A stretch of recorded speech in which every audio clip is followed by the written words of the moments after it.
You're listening to TurkishSoccer.com's Turkish Football and Turkish Super Lig Podcast. Hello, everyone. My name's Ahmet Turgut. Welcome to a brand new edition of this podcast. Next 15 minutes, we have a jam-packed podcast for you. We'll talk about what happened in the week 4, and we'll talk about what the Turkish teams will do in the European competition. Galatasaray in the Champions League, and Fenerbahçe and Besiktas in the Europa Conference League. But first, we're going to be talking about the Turkish national team. Turkish national team tomorrow on Friday will be taken against Armenia in Eskisehir. It's a very important match in this group. We'll talk about that, and then we'll come back, talk about the week 4. We'll recap it for you, and we'll talk about Galatasaray, Besiktas, and Fenerbahçe. Let's jump into the Turkish national team match against Armenia on September 8th, Friday, in Eskisehir, Türkiye. And Türkiye is in first place with 9 points, and Armenia is in second place with 6 points.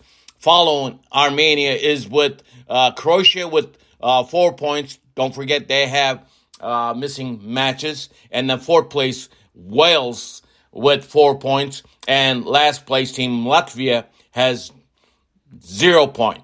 So it is very important for Türkiye to finish this with a W in Eskisehir. But will it be easy? I don't think so. While Türkiye is playing against Armenia, and Croatia will be hosting Latvia. So Latvia hasn't won any matches yet. It should be an easy match for Croatia. So with Croatia winning this match against Latvia, 99%, that will bring their points to 7 points. That is why it is very important for Türkiye to win this match against Armenia. This is the second time that Turkish national team is facing Armenia. In the first match, as you know, they played in Armenia. So it is very important for the Turkish young stars playing in front of full crowd, full stadium in Eskisehir. It should be a very good dandy match. Let's hope the match ends with a W for Türkiye. And after that match, Türkiye goes to Japan for a friendly match. And friendly match will be happening in September 12th. While Turkey playing friendly match, Armenia and Croatia will take on in Armenia in September 11th. Another very important match. So back-to-back, two important matches for Croatia and Armenia. That's why in this group, if you want to get out of this group on top or second place, you need to win your home matches. So September 11th, after Croatia hosts Latvia at home, they will travel to Armenia to face Armenia in September 11th. Now, October 12th, which is next month, exactly about a month, a little bit, about 33 days. In 33 days, Türkiye will be traveling to Croatia to play Croatia in October 12th. So it is very important for these 3 matches, actually 2 matches, and then Türkiye will host Latvia. That is not, even though Latvia always gives problems to Türkiye, and the last match will be happening for Türkiye in Wales. They will travel to Wales. That's coming up in November. So pretty good, very important matches coming up in 2-3 matches. And Türkiye right now, as it stands with 9 points, they have the advantage. They want to keep that advantage, winning this match on Friday in Eskisehir against Armenia. Good luck to Turkish national team on Friday, and we'll see what happens. But you have to win your home matches, as I said. So far for Turkish national team, we wish the Turkish national team a lot of luck. And Stefan Kuntz and make sure that he does the great job on Turkish national team roster because it's very important who you select for starting 11. Now, let's get to week 4, and then we'll talk about the Champions League group and also Europa Conference League group for the Turkish teams. In the week 4, this past weekend, there were 24 goals scored. The Trabzonspor, after being very quiet, they came to Istanbul and they beat Kasımpaşa 5-1. And while Galatasaray and Besiktas and Fenerbahçe won in the week 4, and Galatasaray beat Gaziantep in Gaziantep 3-0. And in this match, Icardi scored 2 goals. So Icardi, so far, he has in 4 matches, he has 4 goals. He's on top of the leading goal scorer charts. And also Besiktas was at home, beat Sivasspor 2-0. Another striker, Abu Bakar. And as I said in my last podcast, in the Turkish Super League, you have a lot of good goal scorers this year. Goal scorer like Abu Bakar, Icardi, and from Fenerbahçe, Dzeko. That it's going to be a very hustle. And also, there's a couple of good players from Hatayspor. They are scoring goals. I have to talk about them too if I have time. And Fenerbahçe in Ankara beat Ankaragücü 1-0. So overall, if you recap the week 4, there were 24 goals scored, and the big guns, Trabzonspor, Galatasaray, Besiktas, and Fenerbahçe won all their matches. There's still Başakşehir and Gaziantep is pointless so far after week 40. After these matches played, Kayserispor coach was resigned, and Başakşehir coach Emre Belezoğlu was resigned, and Kayserispor coach Çağdaş Atan resigned from Kayseri, and then same day he signed with Başakşehir. Also, Gaziantepspor coach was sacked, and their former retread coach Sumudika is coming back to Turkish Super League. He will coach Gaziantep, and Kayserispor will be coached by Recep Uçar. So far, you have 3 coaches changed already. Başakşehir, Gaziantep, and Kayseri. And we're into only 4th weekend, going into 5th weekend. Just to give you a reminder, week 5 won't start until September 17th because of the Turkish national team national break. And as you know, Turkey plays their important match on Friday tomorrow, and then they will travel to Japan and play their match there on September 12th, and then September 17th, the weekend, week 5, will start in Turkish Super League.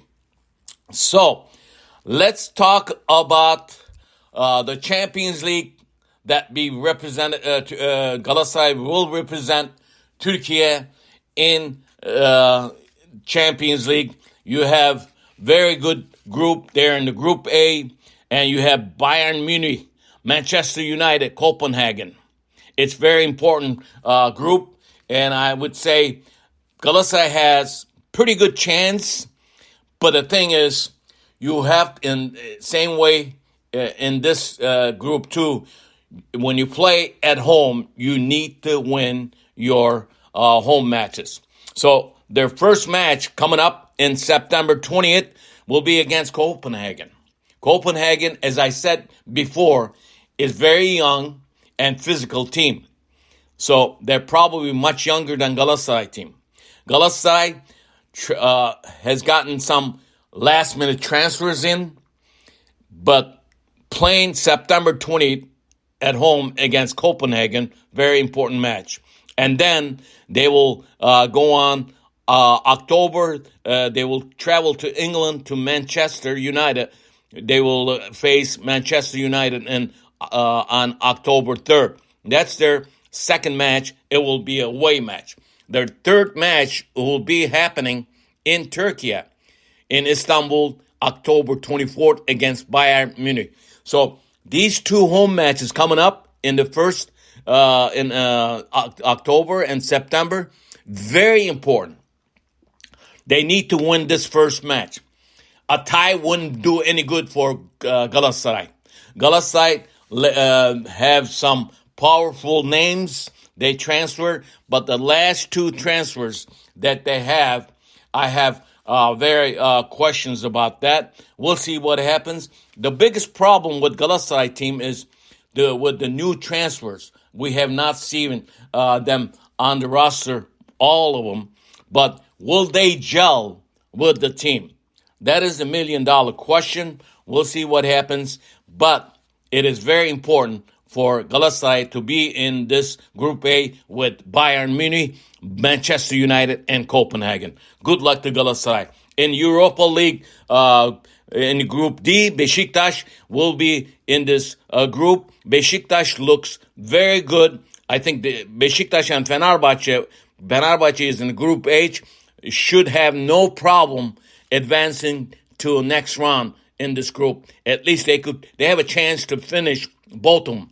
Fenerbahçe and Besiktas have a very good chance that they could finish on top of this group. Besiktas with Club Brugge, Bodo Glimt, Lugano, and Besiktas' first match will be at home against September 21st against Club Brugge, and Fenerbahçe in Group H with Ludogorets, Spartak Trnava, and Nordsjælland.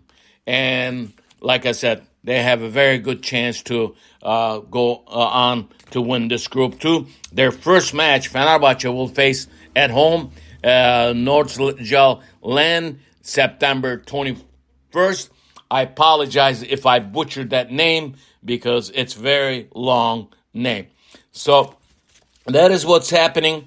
And also, I want to talk about this the Hatayspor players, Carlos Strandberg, and he's with 3 goals and the leading goal scorer. He is very good goal scorer. Look out for his name. Should be very dandy. And after week 4, the standings on top of the Turkish Super Lig, Fenerbahçe with 9 points. Konyaspor moved to second place from 8th place. Actually, from 4th place.